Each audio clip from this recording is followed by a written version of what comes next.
Part 2 of this drip irrigation system, I'm going to list out what you need here. Hang tight. You're going to need a timer attached to the water hose line. You're going to need a valve or something that you can actually screw onto this. You're going to need another valve that usually you can find all of these in the Home Depot section where you have all your drip irrigation systems. So you have this. These are 3 different parts, okay? The water hose, if you wanted it right now, I can literally pull it out. Literally, this water hose just pops right in there, connects to this piece connects to this, and this connects to this, and this connects to that.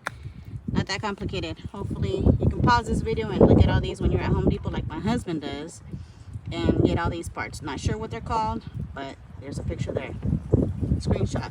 You got your water hose, right? You got the water hose dripping over there. It goes up and down, up and down. You're going to need staples. Let me show you what I have.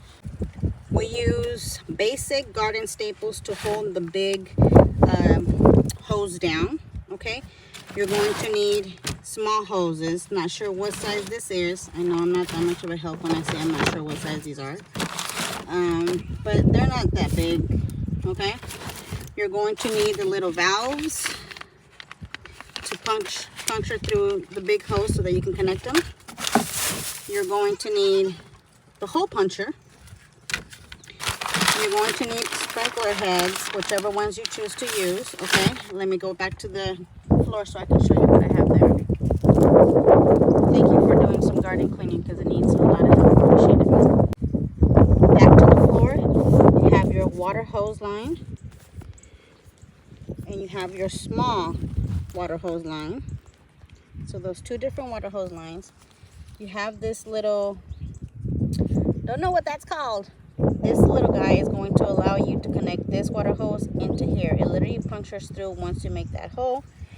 You feed this guy to here, to your sprinkler, and you put your sprinkler on the ground. You turn your sprinklers on with the timer or with the water hose, whatever you do. And they're gone, they're on. What else do you need? Hang tight. Depending on how long your water hose line, mine is pretty long. It's going this way. Up and down, it goes up and down, okay? If you need to connect another hose, you're gonna need a T-valve. This one allows you to connect another hose to another hose, and then it continues up. At the end of your water hose, you're gonna need this 2-ring mechanism here. You fold the water hose, and that is it. No end caps. If you wanna put an end cap, you can. We don't do that, we just do this method. And that is pretty much it. If you're creative, you guys, you can do it. If I can do it, you definitely can do it.